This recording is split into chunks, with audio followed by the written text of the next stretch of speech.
പല ഷെഡ്യൂളായിട്ട് 5 ദിവസം ഷൂട്ട് ചെയ്യും, 2 ദിവസം ഷൂട്ട് ചെയ്യും, ഒരു ദിവസം ഷൂട്ട് ചെയ്യും. അങ്ങനെ മോഹൻലാലിൻ്റെ വീടായിരുന്നു പ്രധാന ലൊക്കേഷൻ. ഞാനതിൻ്റെ അസിസ്റ്റൻ്റായിരുന്നു. സിനിമ ABCD അറിഞ്ഞുകൂടാ. അതായത് സിനിമ പ്രൊഡ്യൂസ് ചെയ്യാനും അറിഞ്ഞുകൂടാ, സിനിമയുടെ ഡയറക്ഷനും അറിഞ്ഞുകൂടാ, ഒന്നും അറിഞ്ഞുകൂടാ. മോഹൻലാൽ മഞ്ഞൾ വരി കഴിഞ്ഞപ്പോഴത്തേക്ക് ലാല് വലിയൊരു അവസാനം എന്നെ പറ്റിച്ചതാണ്. അവസാനം ഞാൻ വഴിയാശാൻ. അപ്പോൾ എനിക്ക് മനസ്സിലായി ഇത് പ്രിയം പാര വെച്ചതാണ്. മമ്മൂട്ടിയും രതീഷും ശങ്കറും ഒക്കെ ആയിട്ട് ഒരു പടം. അപ്പോൾ ശങ്കർ വിട്ടു, ഈ പടവും 8 നില പൊട്ടിപ്പോയി. അവസാനം ആ ഗൗണ്ടറിന് പൈസ കൊടുക്കാണ്ടായിരുന്നു. സുരേഷ് ഗോപിയാണ് അത് സെറ്റിൽ ചെയ്തത്. സുരേഷ് ഗോപിക്ക് അന്ന് കോൺഗ്രസിനോടായിരുന്നു ഒരു താല്പര്യം ഉണ്ടായിരുന്നു. അന്ന് രാഷ്ട്രീയം വിഷയമല്ല, ഒരു വിഷയം. അന്ന് BJP എന്ന് പറഞ്ഞാൽ ഒന്നും ഇല്ലല്ലോ. മമ്മൂക്കയൊക്കെ നമ്മുടെ കൂടെ നമ്മുടെ മഹാസമുദ്രം എന്ന് പറഞ്ഞ പടത്തിൽ സേവാഭാരതിയുടെ ആംബുലൻസിലാണ് മോഹൻലാൽ വന്ന് ഇറങ്ങുന്നത്. ഞാനൊന്ന് മനഃപൂർവ്വം ചെയ്ത് സേവാഭാരതിക്ക് ഒരു പബ്ലിസിറ്റി മനഃപൂർവ്വം ചെയ്തതാണ്. പണ്ട് മുതലേ ഒരു സംഘപ്രവർത്തകനാണ്. അത് മനസ്സിലെപ്പോഴും ഉണ്ട്.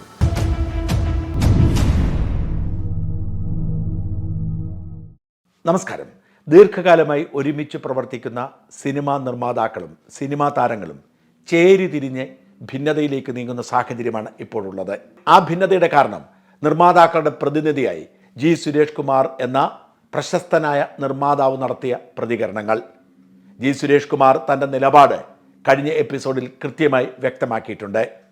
ഇന്ന് ഈ എപ്പിസോഡിൽ നമ്മൾ ചർച്ച ചെയ്യുന്നത് ആരാണ് ഈ സുരേഷ് കുമാർ, എങ്ങനെയാണ് സിനിമയിലേക്ക് എത്തിയത്, മോഹൻലാലും MG ശ്രീകുമാറും പ്രിയദർശനും അടക്കമുള്ളവരുമായുള്ള സൗഹൃദം എങ്ങനെയായിരുന്നു, ഇപ്പോൾ എന്താണ് ഇവർ തമ്മിൽ ഭിന്നിച്ചത് എന്ന വ്യക്തിപരമായ കാര്യങ്ങളാണ്. നമുക്ക് സുരേഷ് കുമാറിൻ്റെ ജീവിതത്തിലേക്ക് നേരിട്ട് കിടക്കാം. നമസ്കാരം. ഒരിക്കൽ ഞാൻ MG ശ്രീകുമാർ ഇൻ്റർവ്യൂ എടുത്തപ്പോൾ അദ്ദേഹം എന്നോട് കഥ പറഞ്ഞത്, പണ്ട് കപ്പ പറിക്കാൻ പോയ കഥയൊക്കെ പറഞ്ഞിരുന്നോടെ. അപ്പോൾ ആ ഒരു ബന്ധം എങ്ങനെയാണ് ഈ സിനിമാ ലോകത്തേക്ക് വരുന്നത് എങ്ങനെയാണ്? ഇപ്പം അതിൻ്റെ അത് സിനിമ ഞങ്ങൾ തുടങ്ങുന്നത് 1978-ലാണ്. ഇപ്പം ഞാനും ലാലും പ്രിയനും ഒക്കെ മോഡൽ സ്കൂൾ, ശ്രീകുട്ടനും ഒക്കെ മോഡൽ സ്കൂളിലെ പ്രോഡക്റ്റുകളാണ്. ഞാനും ലാലും 5ാം ക്ലാസ് മുതൽ ഒരുമിച്ച് പഠിച്ചതാണ്. 1960 ഒരുമിച്ച് ഒരേ ക്ലാസ്സിൽ പഠിച്ചത്. പത്തനംതിട്ട ലാലിൻ്റെ അച്ഛന് ജോലിക്കായിട്ട് ലാലിൻ്റെ അച്ഛൻ ഇവിടെ സെക്രട്ടേറിയറ്റിലും എൻ്റെ അച്ഛൻ ഇവിടെ MG കോളേജിലുമാണ് വർക്ക്. ഓക്കെ.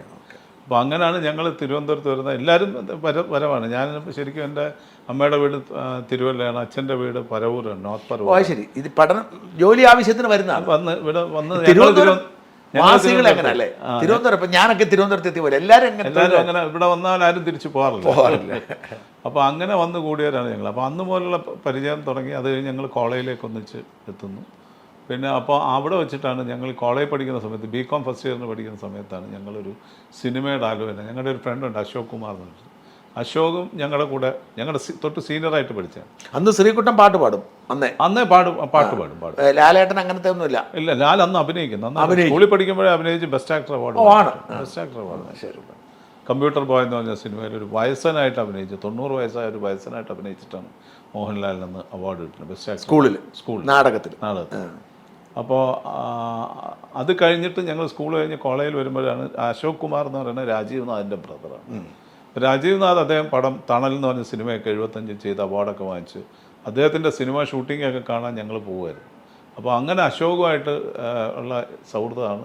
പിന്നെ ഒരു സിനിമ എടുക്കാനായിട്ട് ഒരു പ്രൊഡ്യൂസർ വന്നു, പാച്ചല്ലൂർ ശശി എന്ന് പറഞ്ഞു. 1977-ലാണ് അദ്ദേഹം സിനിമ. അപ്പോൾ ഞങ്ങളൊക്കെ പഠിച്ചുകൊണ്ടിരിക്കുന്ന സമയമാണ്. അതായത് പ്രീ ഡിഗ്രി കഴിഞ്ഞ് BCom ഫസ്റ്റ് ഇയർ കയറുമ്പോഴാണ് സിനിമയിലേക്ക് വരുന്നത്. അപ്പോൾ ആ പടം 50,000 രൂപ എങ്ങാണ്ടാണെന്ന് ബഡ്ജറ്റ്. അദ്ദേഹം നിങ്ങളുടെ അടുത്തെത്തി?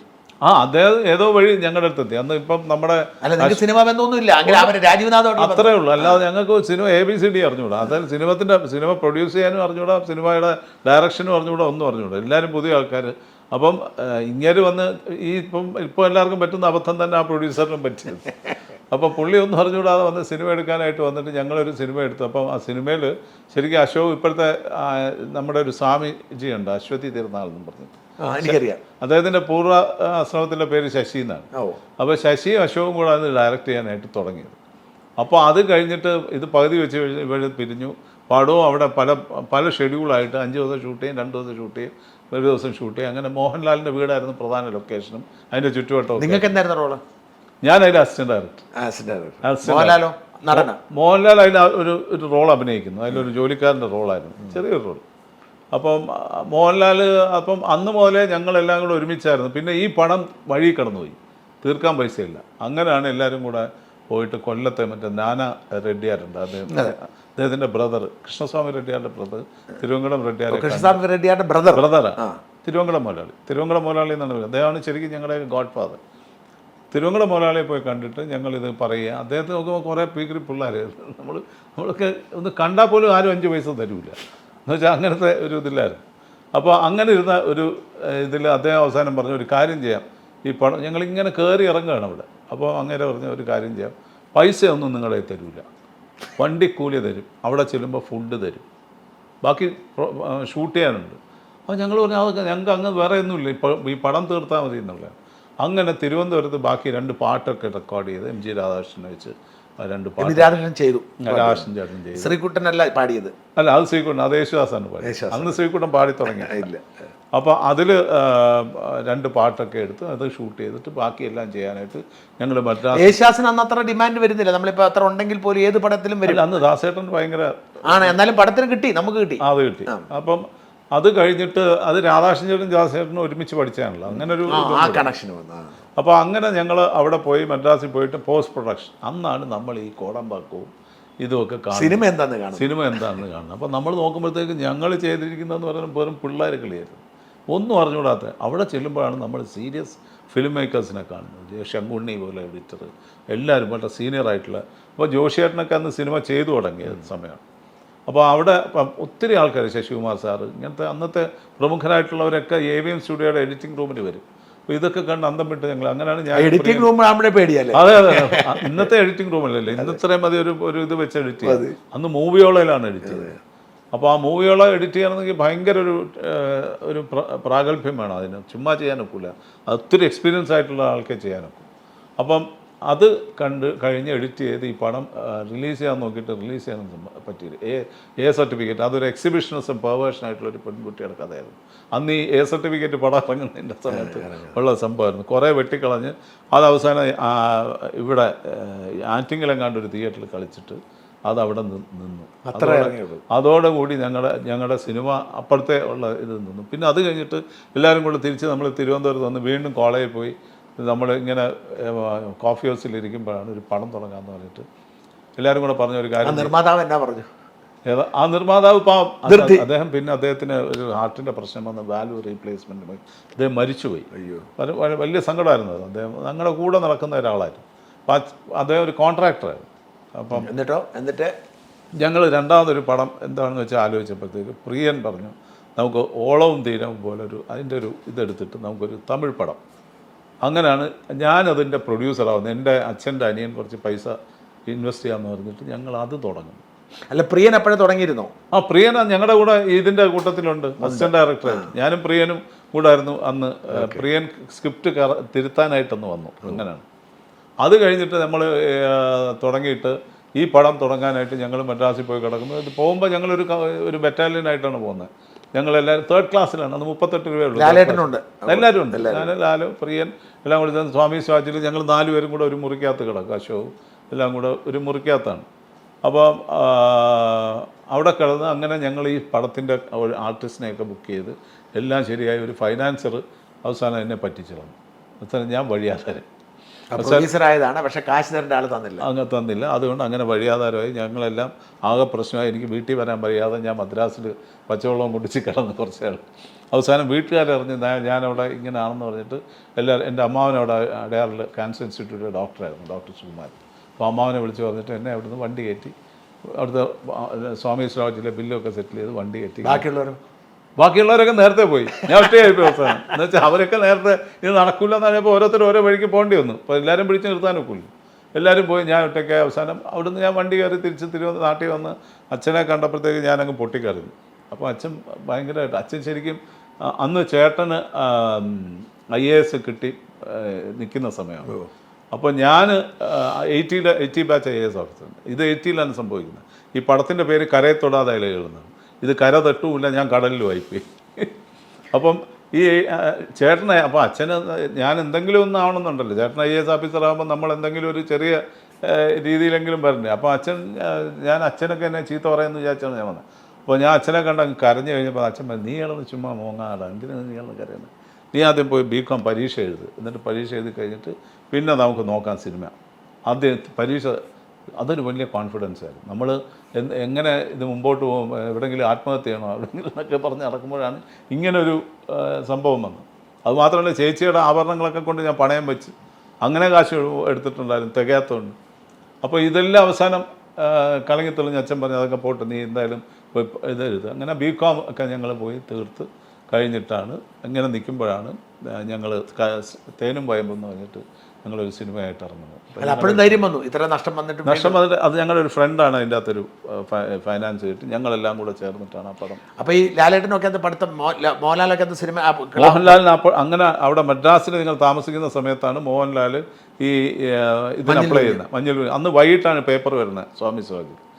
അപ്പം അതിൽ പരസ്യം കണ്ടിട്ട് അപ്ലൈ ചെയ്യാൻ പറഞ്ഞിട്ട് ഞങ്ങൾ പോയി നിന്ന് ഫോട്ടോ എടുത്തിട്ട് തിരിച്ചു കൊണ്ടുവന്ന് എൻ്റെ വീട്ടിൽ കൊണ്ടുവന്ന് ഈ ഫോട്ടോ ഇട്ട് ലാലിന് ഇഷ്ടപ്പെട്ടില്ല. ഞാൻ പറഞ്ഞു എടാ കിട്ടൂല, ഇത് ഈ ഫോട്ടോ ഒന്നും കിട്ടൂല എന്ന് പറഞ്ഞിട്ട് എൻ്റെ അമ്മ വന്നിട്ട് പറഞ്ഞു ഇതെന്തോ അവിടെ കിടക്കുന്ന ലാലുവിൻ്റെ ഫോട്ടോ. അപ്പോൾ നമ്മൾ ഇങ്ങനെ അയക്കാനുള്ളത്.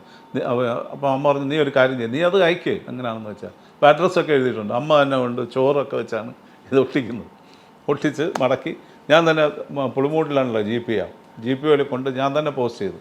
പിറ്റേ ദിവസം ലാലിന് ടെലഗ്രാം വന്നു. അന്ന് ടെലഗ്രാമാണ്, ഫോണൊന്നുമില്ല. അങ്ങനെ പോകുന്നു, ലാലിന് കിട്ടുന്നു. ലാലപ്പഴ നടനായി. അതിൽ അഭിനയിച്ച് കഴിഞ്ഞപ്പോഴത്തേക്കാണ് ഞങ്ങളെ ഈ കരയത്തൊടാതെ അലകളുടെ പാട്ടൊക്കെ റെക്കോർഡ് ചെയ്തത്. അന്ന് രവീന്ദ്രനായിരുന്നു അതിൻ്റെ മ്യൂസിക് ഡയറക്ടർ. അപ്പോൾ ആ പാട്ട് റെക്കോർഡ് ചെയ്യുന്ന പാട്ടിൻ്റെ കാസറ്റ് വാങ്ങിക്കാൻ മോഹൻലാൽ ബൈക്കിൽ പോകുന്ന വഴിക്ക് നവോദയയുടെ വണ്ടി പോകുന്നതുകൊണ്ട് അതിൻ്റെ കൂടെ പോയിട്ട് കാല് തട്ടി, അന്ന് കാല് ഒടിഞ്ഞു ശരിക്കും കാലിൻ്റെ. ഇപ്പോഴും കണ്ടാൽ മഞ്ഞൾ വിരിഞ്ഞ പൂക്കളുടെ ക്ലൈമാക്സ് എടുക്കുമ്പോഴത്തേക്ക് മോഹൻലാൽ കാലിലൊരു ബാൻഡേഡ് വിട്ടിട്ടാണ്, ഒരു പ്ലാസ്റ്റർ ഇട്ടുകൊണ്ടാണ് ഫൈറ്റ് ചെയ്യുന്നത്. അപ്പോൾ അന്ന് ഇങ്ങനെ പറ്റിയതാണ്. അപ്പോൾ അതെല്ലാം കഴിഞ്ഞ് മോഹൻലാൽ മഞ്ഞൾ വിരിഞ്ഞ് കഴിഞ്ഞപ്പോഴത്തേക്ക് ലാല് വലിയൊരു ഇതിലേക്കായി, ഒത്തിരി പടത്തിൽ വില്ലനായിട്ടൊക്കെ അഭിനയിക്കാനായിട്ട് ഓഫർ കിട്ടി. അപ്പം ലാല് നല്ല സെറ്റിൽഡായി. അപ്പോൾ ഞങ്ങളൊക്കെ ഇങ്ങനെ നിൽക്കുന്നത്. അങ്ങനെയാണ് ഞങ്ങൾ തേനും വയമ്പുന്ന പടമായിട്ട് പോകുന്നു. പ്രിയൻ സ്ക്രിപ്റ്റ് എഴുതുന്നു. ഈ അശോക് കുമാർ തന്നെ ഡയറക്റ്റ് ചെയ്തു. അശോക് ഡയറക്റ്റ് ചെയ്തു. നസീർ സാറിനെ, അന്നാണ് നമ്മൾ നസീർ സാറിനെ കിട്ടി. 81-ലാണ്. അന്ന് 3.5 ലക്ഷം രൂപയുള്ളൂ കോസ്റ്റ്. നസീർ സാറിനെ വെച്ചൊരു പടം 3.5 ലക്ഷം രൂപയ്ക്ക് തീരുന്ന ഒരു സമയമാണ്. അപ്പം നസീർ സാറിനെ കണ്ടു, സംസാരിച്ചു. സാറ് സമ്മതിച്ചു. സാറ് നോക്കുമ്പോൾ കുറേ പിള്ളേർ, എല്ലാം ചെറുപ്പക്കാർ പിള്ളേരാണ് എല്ലാവരും. അങ്ങനെ ഒരു മനസ്സുണ്ടായിരുന്നു. അങ്ങനെ ഒരു മനസ്സുണ്ടായിരുന്നു സാറിന്. സാറ് പിന്നെ നമുക്കൊരു ഭയങ്കര ആരാധനയാണ് സാറിൻ്റെ അടുത്ത്. ഇന്ന് പിള്ളേരാരെങ്കിലും മോഹൻലാലിനെ കാണുന്ന പോലുള്ള ഒരു ആരാധനയാണെന്ന് നസീർ സാറിനെ കാണും. അങ്ങനെ ആ പടം ഞങ്ങളവിടെ ചെയ്തു. പക്ഷേ ആ പടം അത്ര ഇത് ഓടിയില്ല. അത് കഴിഞ്ഞപ്പോഴത്തേക്ക് തിരുവങ്കടം മുതലാളി എന്നെ അദ്ദേഹത്തിൻ്റെ ഒരു ചമ്പൽക്കാട് എന്ന് പറഞ്ഞ പടം വർക്ക് ചെയ്യാനായിട്ട് ഈ പൊന്മുടിയിൽ പോകാൻ പറഞ്ഞു. അങ്ങനെ ഞാൻ പൊന്മുടിയിൽ പോയി അത് ചെയ്തുകൊണ്ടിരിക്കുന്ന സമയത്താണ് ഹെൽപ്പ് ചെയ്യാൻ പോയി. Executive producer. അത് തന്നെ, എക്സിക്യൂട്ടീവ് ഒന്നല്ല, മുതലാളിയുടെ ഒരു ആളായിട്ട് അവിടെ പോയി നോക്കാനായിട്ട് പോയി. അപ്പം എല്ലാവരും വിചാരിച്ചു ഞാൻ മുതലാളിയുടെ മോനാണെന്നല്ല, അങ്ങനെ ഒരു റെസ്പെക്ട് കിട്ടി. അത് അപ്പം അന്നാണ് മമ്മൂട്ടിയും രതീഷും കൂടെ അന്ന് അവിടെ വരുന്നത്.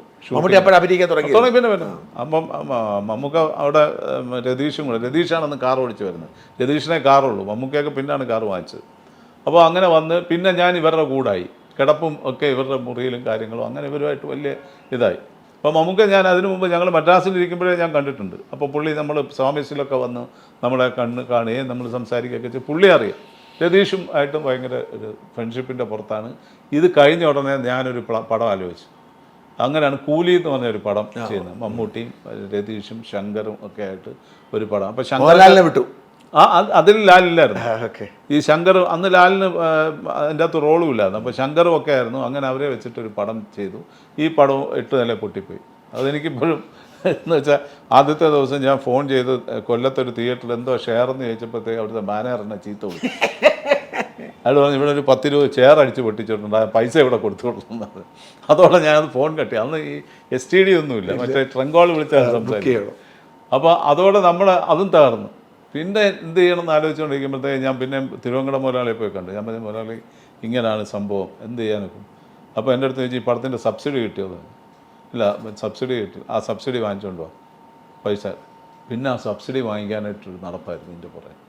അത് കയറി ഇറങ്ങി ഞാൻ അവസാനം അന്ന് തോട്ടൻ രാജശേഖരൻ സാറ്, പഴയ N Mohan sir, PRS Pillai, 3 പേരാണ്. ഇവർ കണ്ടാലേ ഇത് തരത്തുള്ളൂ. ഇവർ കണ്ടു കഴിഞ്ഞിട്ട് എന്നെ വിളിച്ച് ഇത് ഇങ്ങനെയാണോ പടം എടുക്കുന്നത്, അതിനെങ്ങനെ മൂന്ന് പേരും ഇവരെല്ലാം കൂടെ എന്നെ ആയിരുന്നു. ഞാൻ പറഞ്ഞു സാറേ നിവർത്തിയില്ല, എടുത്തു പോയതാണ്, ഇനി രക്ഷയില്ല, ഇത് കിട്ടിയില്ലെങ്കിൽ നമുക്ക് നിന്ന് ചെയ്യാനൊക്കില്ലെന്ന് പറഞ്ഞാൽ അവരെങ്ങനെയൊക്കെ ഇത് ചെയ്ത് എന്ന് വെച്ചാൽ ഫുൾ പടം ഇവിടാണ് ചെയ്തത്. അതുകൊണ്ട് സബ്സിഡി തരാം, പക്ഷേ എൻ്റെ ക്വാളിറ്റി ഒരു വഴിക്ക് കൊള്ളില്ലാത്തതുകൊണ്ട് അവസാനം അവർ സമ്പാദിച്ച് പൈസ തന്നു. ഈ പൈസ കൊണ്ട് ഞാൻ തിരുവങ്കട മുതലാളി എടുത്ത് കൊണ്ട് കൊടുത്തിട്ടാണ് അടുത്ത പടത്തിന് ഫൈനാൻസ് വാങ്ങി. പൂച്ചക്കൊരു മുക്കുത്തി. ആ പടം അതാണ് ക്ലിക്കായി. അവിടെ നിന്നാണ് പിന്നെ ഞങ്ങൾ കണ്ടിന്യൂസ് ആയിട്ട് കുറേ പിന്നെ മോഹൻലാലും അവരൊക്കെ ആയിട്ട് അസോസിയേഷനിലേക്ക് പിന്നെ അതാണല്ലോ പൂച്ചക്കൊരു മുക്കുത്തി, ഓടുന്ന മാളറിയാം, അക്കരെ നിന്നൊരു മാരൻ, അയൽവാസി, പഴയ സൗഹൃദ വീട്, അരമ്പസരം, കിണർ, അങ്ങനെ കുറേ സിനിമകൾ വന്നിരുന്നു. അത് കഴിഞ്ഞിട്ട് മോഹൻലാൽ പിന്നെ നമുക്ക് മോഹൻലാലിന്റെ രീതി അങ്ങ് മാറ്റി. അപ്പോഴത്തേക്ക് മോഹൻലാൽ 87 കഴിഞ്ഞപ്പോൾ മോഹൻലാൽ നല്ലൊരു സ്റ്റാറായി.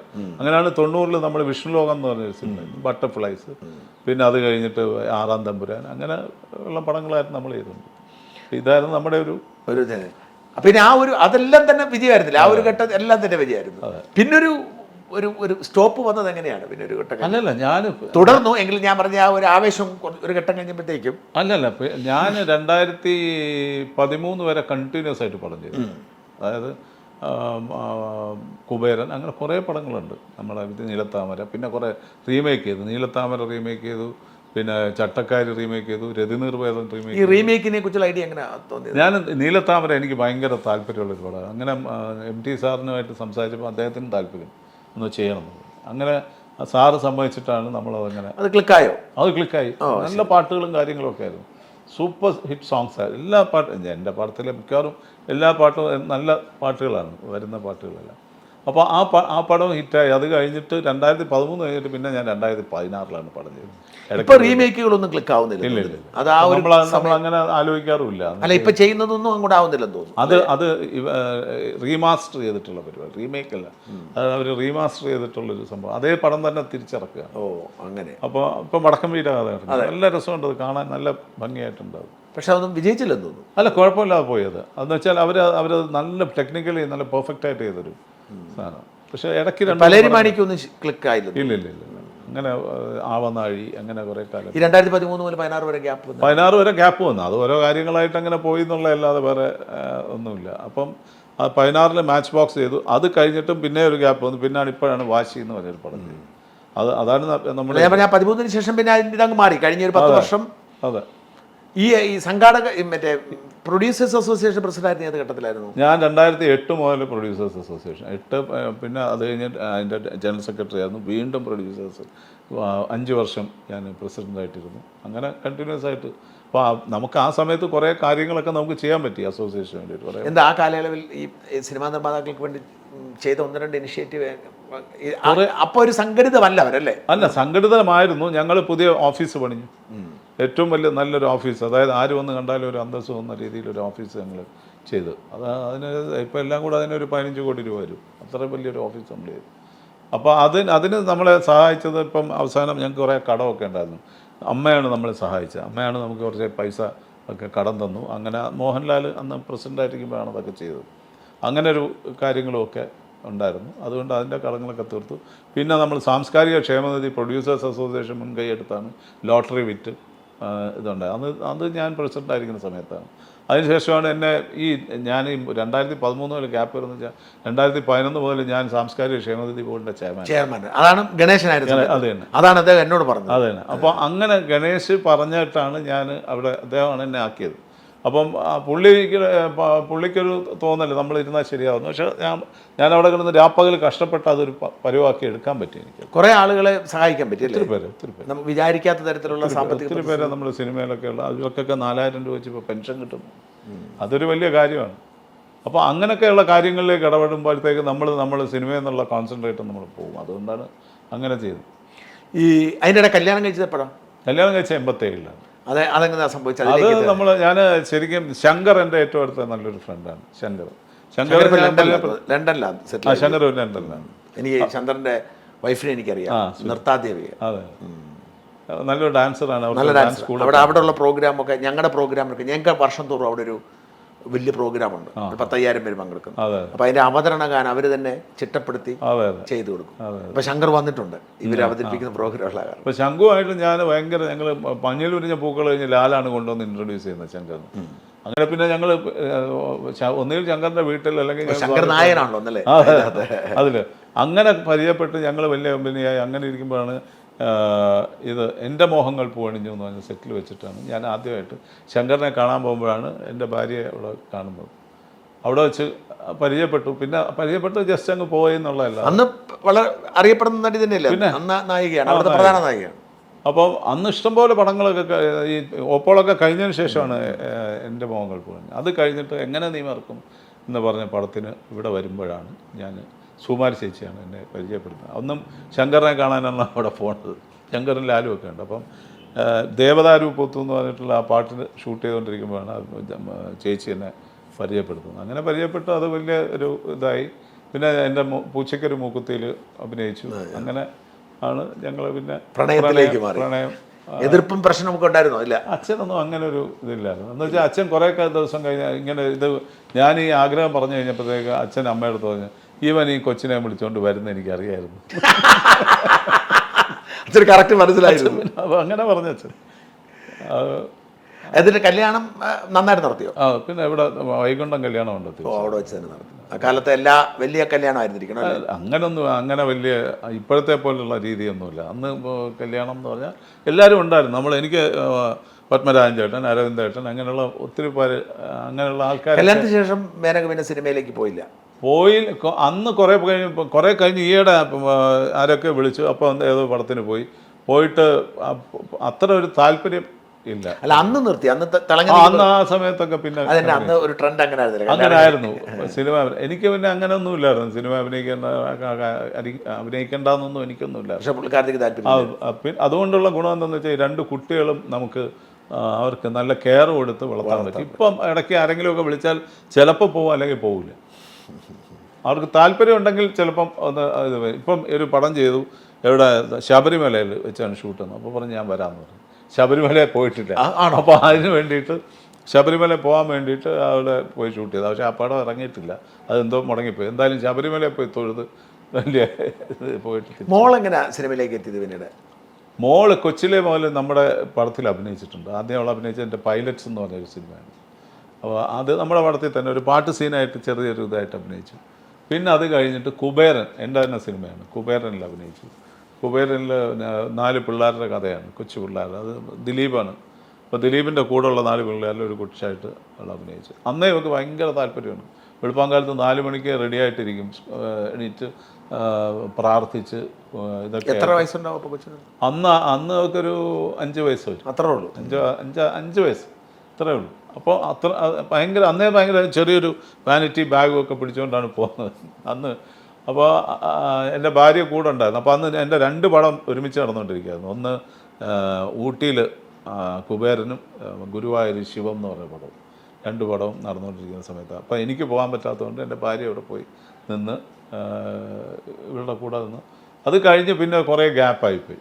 അപ്പം പിന്നെ സിനിമ ഇപ്പം ഏകദേശം ഇതായപ്പോഴത്തേക്ക് +2 ആയപ്പോഴത്തേക്ക് ഇവർക്ക് ഭയങ്കര ആഗ്രഹമായിരുന്നു.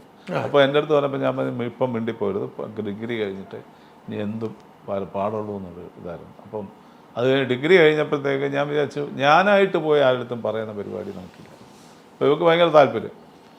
അങ്ങനെ യാദൃശ്യമായിട്ടൊരു ദിവസം പ്രിയൻ എൻ്റെ അടുത്ത് ഇങ്ങനെ വന്നിട്ട് പറഞ്ഞു, എനിക്ക് ഇവിടെ എൻ്റെ പടത്തിൻ്റെ ഹീറോയിനൊന്നും റെഡി ആയിട്ടില്ല, എന്താണെന്ന് വെച്ചാൽ ഇവിടെ ആരെയും കിട്ടുന്നില്ല. ഞാൻ പലരും നോക്കി. ഞാൻ പറഞ്ഞു, നിനക്കിവിടെ ഹിന്ദിയിൽ ഇഷ്ടംപോലെ ആൾക്കാരെ കൊണ്ട്, അതൊന്നും വേണ്ട, എനിക്കിവിടെ ഞാനൊരു കൊച്ചിനെ നോക്കി വെച്ചിട്ടുണ്ട്, പക്ഷേ അവരുടെ തന്ത സമ്മതിക്കില്ല എന്ന് പറഞ്ഞു. ഇങ്ങനെ തന്നെ.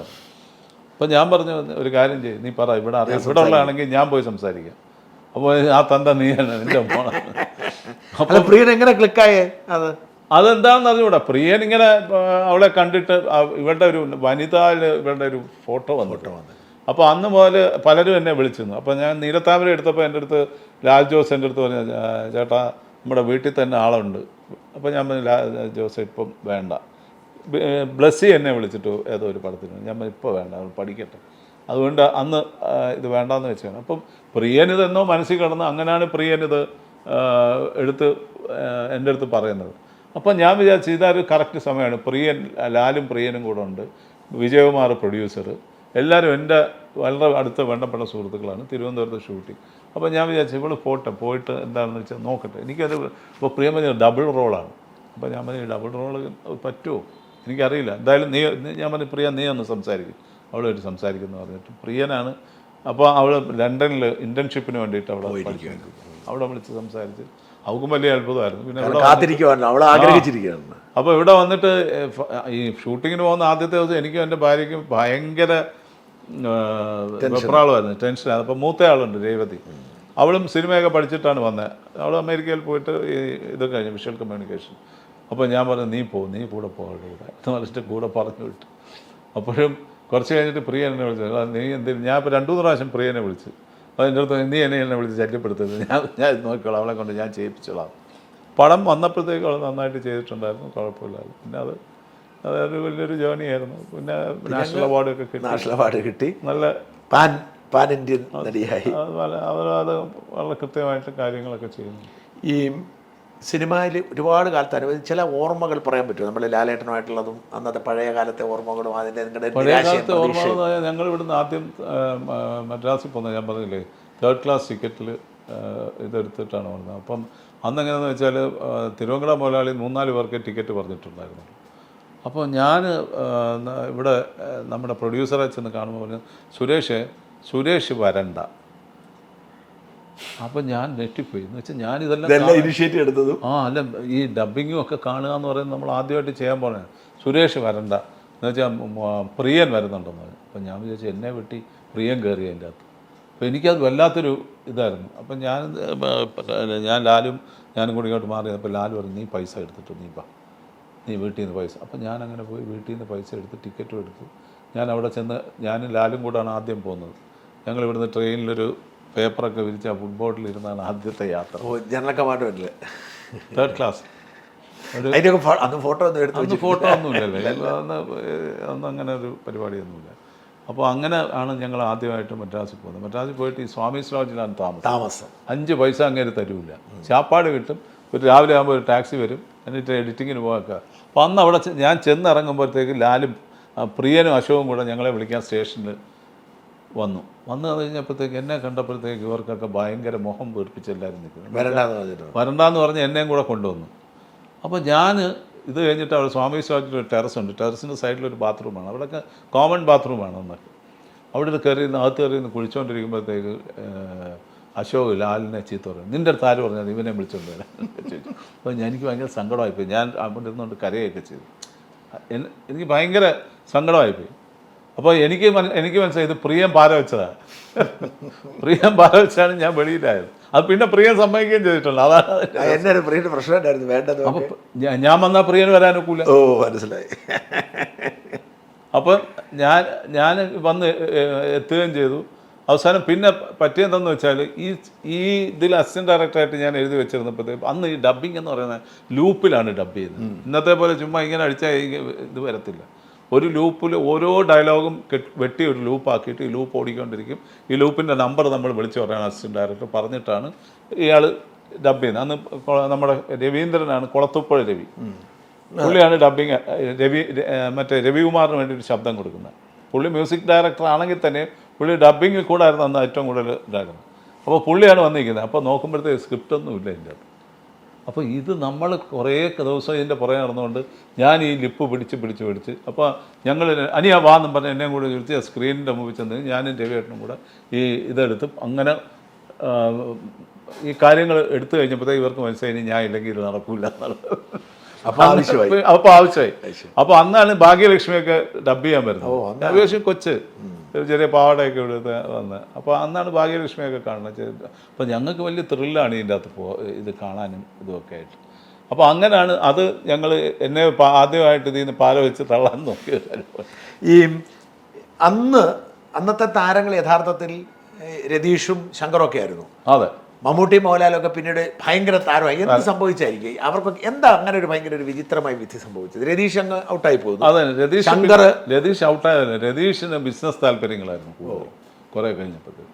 അത് കഴിഞ്ഞപ്പോൾ എന്ന് വെച്ചാൽ രതീഷ് കുറേ നാൾ മാറി നിൽക്കുകയായിരുന്നു ഇൻഡസ്ട്രി. അവസരം ഉണ്ടായിട്ടും പോത്തില്ല.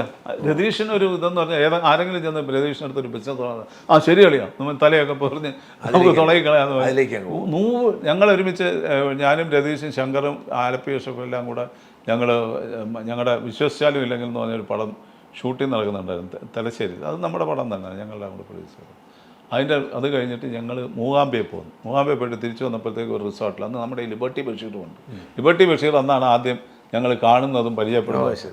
അപ്പം ബഷീർക്ക് ഞങ്ങളെല്ലാവരും കൂടെ കൊണ്ടൊരു ഇവിടെ വെച്ച് ഞങ്ങളെല്ലാവരും കൂടി ഇരിക്കുമ്പോഴത്തേക്ക് ഒരു സ്വിമ്മിംഗ് പൂളിൽ കിടക്കുമ്പോഴത്തേക്ക് ഇവരങ്ങ് രതീഷും ബഷീർക്കും കൂടെ ഡിസ്ട്രിബ്യൂഷൻ തുടങ്ങാനും പ്രൊഡക്ഷൻ തുടങ്ങാനും ഒക്കെ തീരുമാനിച്ചു. അപ്പോൾ എൻ്റെ അടുത്ത് രതീഷ് നീ കൂടെ നമ്മുടെ കൂടെ നിന്നാണ്. അപ്പോൾ ശങ്കർ എൻ്റെ അടുത്ത് പതുക്കെ ചെയ്തത് നീ അതിൻ്റെ അയലത്തൂടെ പോയപ്പോൾ നീ മിണ്ടായിരിക്കുന്നത്. അപ്പം ഞാനതിൽ നിന്നില്ല. അവസാനം ഇവർ തമ്മിൽ പ്രൊഡക്ഷൻ തുടങ്ങി, ഡിസ്ട്രിബ്യൂഷൻ തുടങ്ങി, അവസാനം അടിയായി, രണ്ടുപേരും തമ്മിൽ രണ്ട് വഴിയായിപ്പോയി. പക്ഷേ ഇപ്പോഴും ബഷീർക്ക് രതീഷിൻ്റെ മക്കളെയൊക്കെ ഒത്തിരി സഹായിച്ചിട്ടുണ്ട്. പിന്നീട് സാമ്പത്തിക പ്രശ്നം സഹായിച്ചിട്ടുണ്ടായിരുന്നു. ബഷീർക്ക് അങ്ങനെ ഒരു മനസ്സുള്ള ആളാണ്. രതീഷ് അപ്പോൾ അവസരം വേണ്ടെന്ന് അവസാനം അത് തന്നെ കുറേ കഴിഞ്ഞപ്പോഴത്തേക്ക് തേനിയിൽ 350 ഏക്കർ സ്ഥലവും വാങ്ങിച്ച് അങ്ങോട്ട് മാറി. അവിടെ ചെന്നിട്ട് ഏതോ ഒരു കൗണ്ടറുമായിട്ടൊക്കെ എന്തൊക്കെയോ പ്രശ്നമായി. അപ്പോഴത്തേക്ക് രതീഷിന് ഈ സ്ഥലം ഡെവലപ്പ് ചെയ്യാനുള്ള പരിപാടിയായിരുന്നു. ശരിക്കും അത് നല്ലൊരു പരിപാടിയായിരുന്നു. പക്ഷേ അത് കോൺസെൻട്രേറ്റ് ചെയ്യാൻ പറ്റില്ല. അതിൻ്റെ ഇടയിൽ കുറേ സീരിയൽ അഭിനയിക്കാനായിട്ട് ഇവിടെ വന്നു. അവിടെ നിൽക്കുമ്പോഴാണ് ഞാൻ പിന്നെ ഈ കാശ്മീർ എന്ന പടത്തിന് വേണ്ടിയിട്ട് രതീഷിനെ വിളിച്ച്, അപ്പം വരുന്നില്ല. ഞാൻ പറഞ്ഞു നീ എന്തോന്ന് സിനിമയൊന്നും ചെയ്യണ്ടേ. അവസാനം നിർബന്ധിച്ച് ഞാൻ വിളിച്ചിട്ടാണ് അത് വന്ന് അഭിനയിച്ചത്.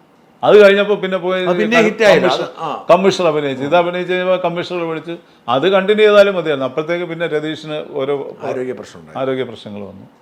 പക്ഷേ വലിയ സങ്കടമായിപ്പോയി. ഞങ്ങൾ ഭയങ്കര കമ്പനിയായിരുന്നു. ഞാൻ പിന്നെ സാമ്പത്തികമായിട്ടൊക്കെ പിന്നെ മറ്റുള്ളവർക്ക് സഹായിക്കേണ്ട അവസ്ഥയിലേക്ക് വന്നത് അല്ല, ഈ ഒരു വലിയ കമ്മിറ്റ്മെൻ്റ് ആയിപ്പോയി. ഈ 350 ഏക്കർ വാങ്ങിച്ചത് അത് പുള്ളി വിചാരിച്ചാൽ കുറച്ചായിട്ട് വിൽക്കാം. ഒരു ഏക്കർ കണക്കിന് ഓരോരുത്തർക്ക് വിറ്റ് അത് എടുത്തു കഴിഞ്ഞാൽ പുള്ളിയുടെ സ്ഥലം ഫ്രീ ആവുമല്ലോ. അങ്ങനെ ഒരു സംഭവമൊക്കെ ഉണ്ടായിരുന്നു. പക്ഷേ നടന്നില്ല. പിന്നെ അതെന്ത് പറ്റി പിന്നീട് അറിയില്ല. അത് മരിക്കുന്നതിന് മുമ്പ് വിറ്റോ? ഇല്ല മരിക്കുന്നതിന് മുമ്പ് പറ്റില്ല. അവസാനം ആ ഗൗണ്ടറിന് പൈസ കൊടുക്കാണ്ടായിരുന്നു. അവസാനം മരിച്ചതിന് ശേഷം സുരേഷ് ഗോപിയാണ് അത് സെറ്റിൽ ചെയ്ത്. ആ പൈസ സെറ്റിൽ ചെയ്തു. സ്ഥലം പോയി. ആ സ്ഥലവും പോയിട്ട് സുരേഷ് ഗോപിയാണ് ആ പൈസ സെറ്റിൽ ചെയ്തത്. സുരേഷ് ഗോപിക്ക് അങ്ങനത്തെ ചില എല്ലാവരും പറയുന്ന അത് സുരേഷിൻ്റെ എല്ലാവർക്കും അറിയാവുന്ന കാര്യമല്ലേ. എന്ത് കാര്യത്തിനും മുന്നിട്ടിറങ്ങി നിന്ന് ചെയ്യുന്ന ഒരാളാണ് സുരേഷ്. അത് നാടകീയത ഒഴിച്ചാൽ അത് പുള്ളിയുടെ ബാക്കിയുള്ളൊരു ഞാനതൊന്നും മൈൻഡ് ചെയ്തില്ല. സുരേഷിൻ്റെ നന്മ എപ്പോഴും അത് വലിയൊരു സംഭവമാണ്. സുരേഷ് കിട്ടിയിട്ട് അത് ഭയങ്കര ഒരു വലിയൊരു കാര്യമാണ്. അപ്പം ഞങ്ങൾ തമ്മിൽ ഒത്തിരി കാര്യങ്ങൾ ഒരുമിച്ച് ചെയ്തിട്ടുണ്ട്. ഞാൻ ഈ നമ്മുടെ ഈ അസോസിയേഷനൊക്കെ ഉണ്ടെങ്കിലും എല്ലാവരുമായിട്ടുണ്ടെങ്കിലും സുരേഷും ഞാനുമായിട്ടുള്ളൊരു ബന്ധം ഒരു വലിയൊരു എല്ലാവരും പറയും ഇരട്ടക്കുട്ടികളെന്നാണ് സുരേഷിനെ എല്ലാം കൂടെ പറയുന്നത്. ഞങ്ങൾ പൊതുവെ ചുമ്മാ സുരേഷുമായിട്ടുള്ള ബന്ധം ആരംഭിക്കുന്നത് എവിടെ? ഞങ്ങൾ സുരേഷിനെ പരിചയപ്പെടുന്നത് ഞാൻ 86 സുരേഷ് ആ പടം ഒരു ഫാസിലിൻ്റെ പടം അഭിനയിച്ച് കഴിഞ്ഞാൽ ആ സമയത്താണ് നമ്മൾ പരിചയം. അന്ന് മുതലുള്ളൊരു 86-87 അന്ന് മുതലുള്ള ഇതാണ്. പിന്നെ അത് കഴിഞ്ഞ് 92 കാശ്മീരത്തിൽ അഭിനയിച്ചു. എൻ്റെ ഒരു 4 പടം സുരേഷ് അഭിനയിച്ചു. Kashmeeram, Thakshashila, pilots, cover story, ഇതെല്ലാം സുരേഷ് അഭിനയിച്ച പടങ്ങളാണ്. ആ സൗഹൃദം. അപ്പോൾ ഇങ്ങനത്തെ സുരേഷ് ഗോപി അധികം ആരും അറിയാതെ തന്നെ ഇങ്ങനെ ഒരുപാട് നന്മകൾ ചെയ്യാറുണ്ട്. അങ്ങനെ തന്നെയാണ് ചെയ്യുന്നത്. ഇപ്പോഴാണ് പബ്ലിസിറ്റി ഒക്കെ അത് ഇപ്പോഴേ അറിയത്തുള്ളൂ. പണ്ട് സുരേഷ് എല്ലാം ഒത്തിരി കാര്യങ്ങൾ ഞങ്ങൾ ഒരുമിച്ച് നിന്ന് ചെയ്തിട്ടുണ്ട്. ഇവിടെ കാർഗിൽ യുദ്ധം വന്നപ്പോഴത്തേക്ക് ഞങ്ങൾക്ക് ട്രിവാൻഡ്രം ഫിലിം ഫ്രട്ടേണിറ്റി എന്ന് പറഞ്ഞിട്ടൊരു വലിയൊരു പരിപാടിയുണ്ട്. ട്രിവാൻഡ്രത്ത് എല്ലാവരും നമ്മുടെ ഇവിടുത്തെ കൂട്ടായ്മയാണ്. ഞങ്ങൾ സുനാമി വന്നപ്പോൾ ചെയ്തു, കാർഗിൽ വാർ വന്നപ്പോൾ ചെയ്തു. ഓരോ കാര്യങ്ങൾക്കും ഞങ്ങൾ ഇറങ്ങിയിട്ട് പണം പിരിച്ച് കൊടുക്കാറുണ്ട് സർക്കാരിന്. സുരേഷ് ഗോപിക്ക് അന്നേ രാഷ്ട്രീയം താല്പര്യം ഉണ്ടായിരുന്നോ? സുരേഷ് അന്ന് ഈ രാഷ്ട്രീയമൊന്നും അല്ലായിരുന്നു. കോൺഗ്രസ്, അതെനിക്കറിയാം, കോൺഗ്രസ് അറിയാം. അപ്പം ഞാൻ അന്നേ BJP-യിൽ ഞാൻ 84 മുതൽ BJP മെമ്പറാണ്. 84 മുതൽ ആണോ? അന്നാ BJP-യൊന്നും ആരും ഇല്ലാത്ത സമയത്ത് അത് ഒന്നുമില്ല. ഞാൻ മൂന്തേട്ടൻ്റെ ഇവിടെ അന്ന് പരിചയപ്പെടുന്നവരല്ല. മൂന്തേട്ടൻ ഇവിടെ വിഭാഗ് പ്രചാരകൻ അത് തന്നെ. അവർ മറ്റേ ഇവിടെ അരവിന്ദൻ എന്ന് പറഞ്ഞിട്ടൊരു സ്ഥലമുണ്ട്, ട്യൂട്ടേഴ്സ് ലൈനിലാണ്. അവിടെ ഉള്ളപ്പോഴാണ് ഞാൻ അവിടുത്തെ ഒരു അന്തേവാസിയായിരുന്നു. മല്ലികാ സുമാരനോട് പറഞ്ഞിട്ടുണ്ട് ആ ഒരു ഗ്രൂപ്പിൽപ്പെട്ടാൽ ഏത് കമ്മ്യൂണിസ്റ്റ് ആണെങ്കിലും അവരോട് സ്നേഹം ഉണ്ടാവുമായിരുന്നു. സുമാരൻ കമ്മ്യൂണിസ്റ്റ് ആണല്ലോ, പക്ഷെ മല്ലികയ്ക്ക് പോലും ഇവരുമായിട്ട് താല്പര്യമുണ്ട്.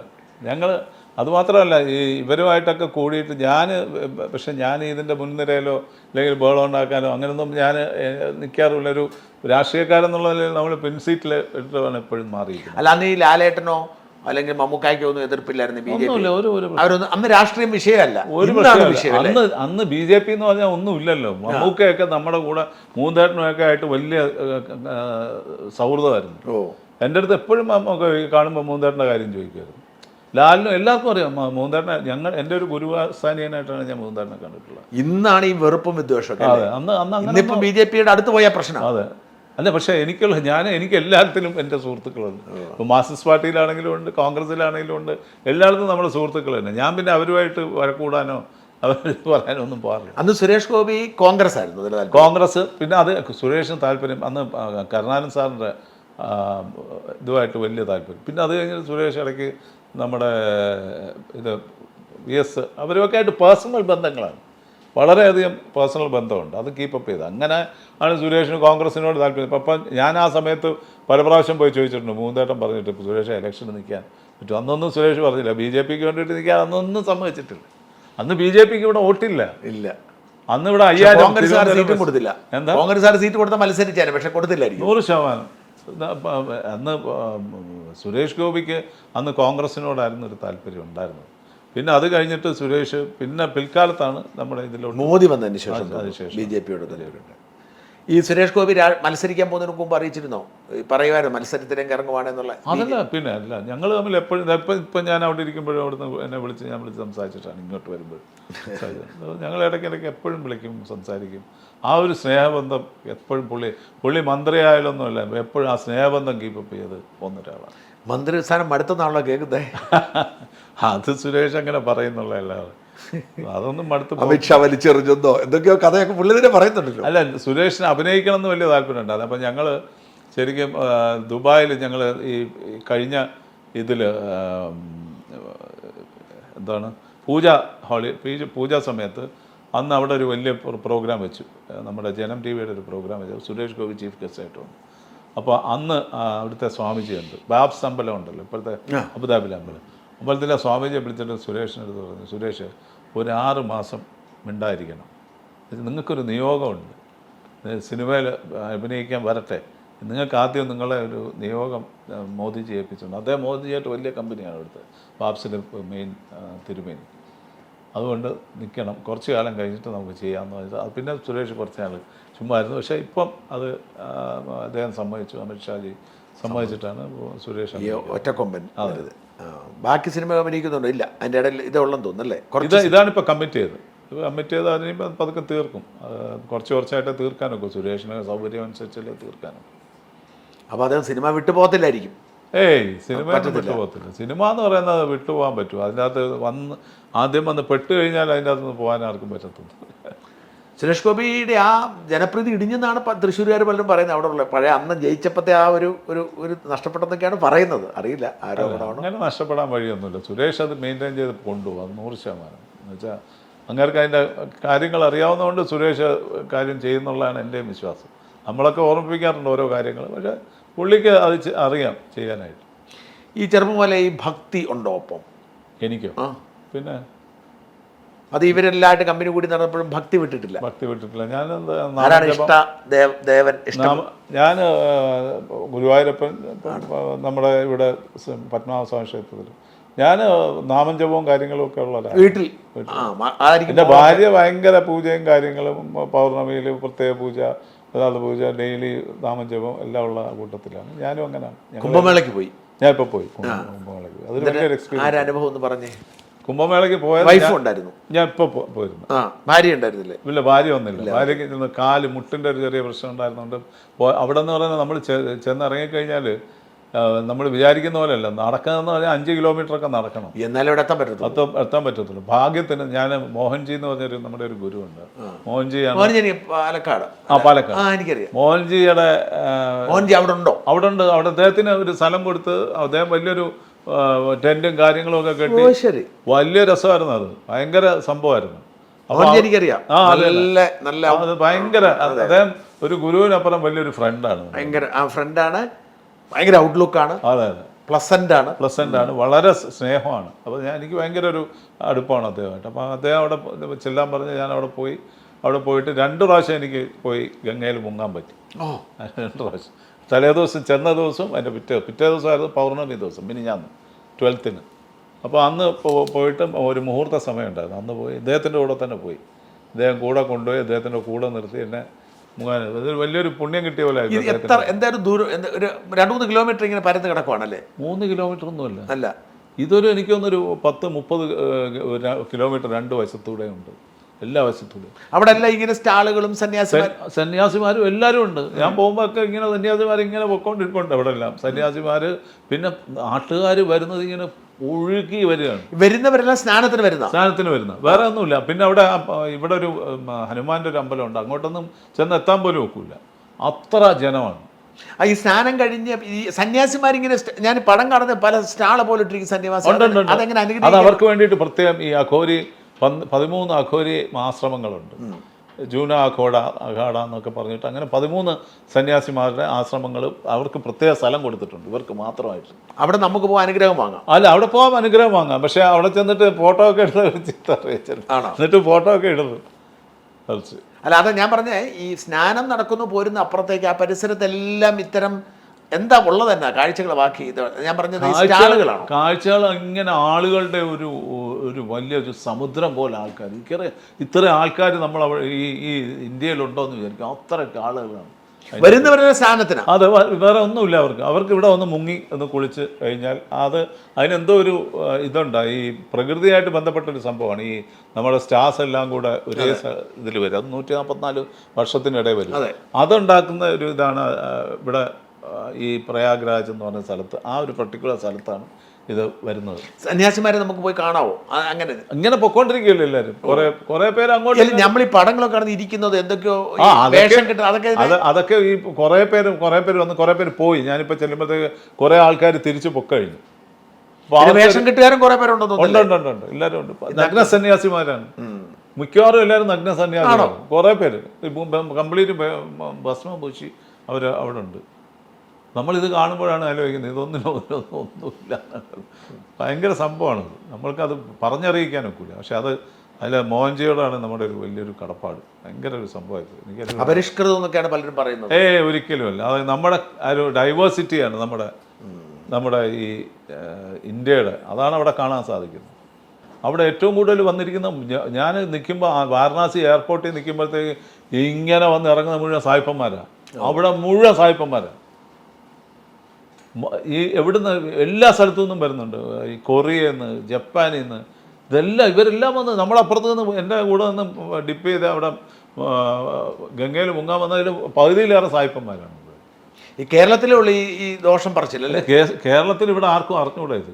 കേരളത്തിൻ്റെ ഒരു സ്റ്റോള് പോലും ഇല്ല അവിടെ. എല്ലാ സ്റ്റേറ്റിൻ്റെ സ്റ്റോൾ ഉണ്ടെന്നാണ് ഞാൻ അറിഞ്ഞത്. പക്ഷെ ഞാൻ അങ്ങോട്ട് പോയില്ല. ഉണ്ടെന്നാണ് അറിഞ്ഞത്. കേരളത്തിൻ്റെ സ്റ്റോളൊന്നുമില്ല. ശരിക്കും ഇവിടെ ആർക്കും അറിയില്ല അതിൻ്റെ മഹത്വമോ അതിൻ്റെ കാര്യങ്ങളോ ഒന്നും അറിയില്ല. അവിടെ ഒരു ജാതിയോ ഒരു മതമോ ഒരിതോ ഒന്നുമില്ലാതെ എല്ലാവരും കൂടെ വന്ന് അതാണ് കാണേണ്ടത്. അതാണ് ഇന്ത്യ. അവിടെ വന്ന് അവിടെ മുങ്ങിക്കുളിക്കുന്നത് എല്ലാ ജാതിക്കാരും എല്ലാ മതത്തിലുള്ളവരും വന്ന് ഒരുമിച്ച് നിൽക്കുകയല്ലേ. വളരെ സന്തോഷം. ഈ രാഷ്ട്രീയത്തിലേക്ക് ഇറങ്ങാൻ വല്ല പ്ലാനുണ്ടോ? എനിക്ക് അങ്ങനെ ഒരു പ്രത്യേകത. ഞാനിപ്പോൾ സ്റ്റേറ്റ് കമ്മിറ്റി മെമ്പറാണ് BJP. ഞാൻ 2002 മുതൽ സ്റ്റേറ്റ് കമ്മിറ്റിയിലുള്ള. അതാരും അറിഞ്ഞിട്ടില്ലല്ലോ. അപ്പോൾ ഞാൻ അങ്ങനെ ഒരു പരസ്യമായിട്ട് എവിടെയെങ്കിലുമൊക്കെ പ്രസംഗിക്കാൻ പോകുമ്പോൾ ഇതിനൊക്കെ പോകും. നമ്മുടെ ഇലക്ഷൻ വരുമ്പോൾ എവിടെയെങ്കിലും പോകുന്നുള്ളതല്ലാതെ ഞാൻ അങ്ങനെ ഒരു മത്സരം ഒന്നും ആലോചിക്കുന്നില്ല തൽക്കാലം. ഇല്ല, അങ്ങനെ ഒരു പാർലമെൻ്ററി ജനാധിപത്യത്തിൽ എനിക്ക് അങ്ങനെ ഒരു താല്പര്യം. ഇവിടെ മത്സരിക്കണമെന്ന്, ഇവിടെ പോകണമെന്ന് അങ്ങനെയൊന്നും എനിക്കൊരു താല്പര്യമില്ല. നമ്മളിങ്ങനെ ഒതുങ്ങിക്കൂടുക. നമ്മുടെ മനസ്സിൽ പണ്ട് മുതലേ ഒരു സംഘപ്രവർത്തകനാണ്. അത് മനസ്സിൽ എപ്പോഴും ഉണ്ട്. അതൊന്നും ഉണ്ടാവും. അത് സിനിമയെ ദോഷമായിട്ട് ബാധിച്ചു? ഒരിക്കലുമില്ല. ട്രെൻഡ് ഉണ്ടെന്ന് തോന്നുന്നല്ലേ? അങ്ങനെ ഉണ്ടോ എന്ന് എനിക്കറിയില്ല. ഞാനുള്ള പണ്ട് സുരേഷ് ഗോപിക്കെതിരെയുള്ള വല്ലാത്തൊരു ഹെയ്റ്റ് അദ്ദേഹത്തിന് സിനിമ ഇറങ്ങും, അല്ല ഉണ്ണിമുകുന്ദന് സിനിമ ഇറങ്ങും. അപ്പോൾ ഇടയ്ക്കൊക്കെ ഇങ്ങനെ ക്യാമ്പയിനൊക്കെ ഉണ്ടാവുന്നുണ്ട്. ഇപ്പം ഉണ്ണിയുടെ പടത്തിന് ഉണ്ണിക്കെതിരെ ഭയങ്കരമായിട്ട് വന്നു. സുരേഷ് പിന്നെ ഉണ്ണിയുടെ പടം ഇടയ്ക്ക് ഒരു പടം ചെയ്തല്ലോ, അതിൽ സേവാഭാരതിയുടെ ആംബുലൻസ്. അതെ. ഞാൻ പണ്ട് 2005 മോഹൻലാൽ നമ്മുടെ മഹാസമുദ്രം എന്ന് പറഞ്ഞ പടത്തിൽ സേവാഭാരതിയുടെ ആംബുലൻസിലാണ് മോഹൻലാൽ വന്ന് ഇറങ്ങുന്നത്. ഞാനൊന്ന് മനഃപൂർവ്വം ചെയ്ത് സേവാഭാരതിക്ക് ഒരു പബ്ലിസിറ്റി മനഃപൂർവ്വം ചെയ്തതാണ്. പക്ഷെ അന്ന് ആരും വിവാദമാക്കില്ല, വിവാദമില്ല. ഇന്നത് വലിയ വിവാദം.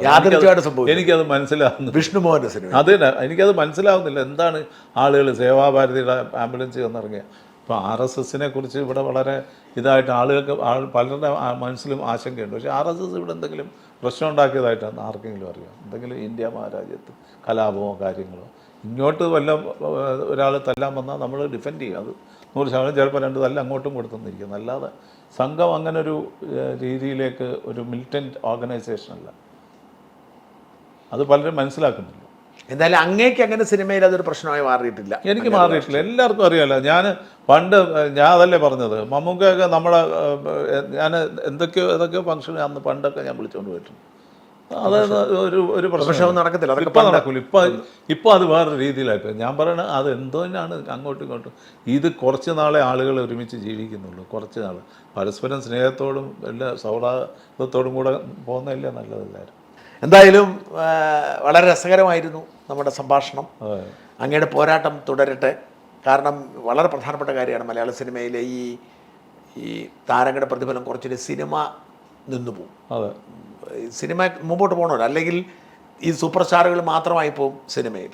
അതെ, അതുകൊണ്ട് മാത്രമല്ല, വരട്ടെ, പുതിയ ആളുകൾ വരട്ടെ, ചിലവ് കുറയട്ടെ, ആളുകൾ തിയേറ്ററിലേക്ക് വരട്ടെ എന്നുള്ള ആശംസകളും. ദിലീപുമായിട്ടൊക്കെ അന്നത്തെ ആ വിഷയത്തിലൊക്കെ നിങ്ങൾക്ക് ദിലീപിൻ്റെ വിഷയത്തിലൊക്കെ ദിലീപിനെ പിന്തുണച്ചെന്ന് തോന്നുന്നല്ലേ? തീർച്ചയായിട്ടും.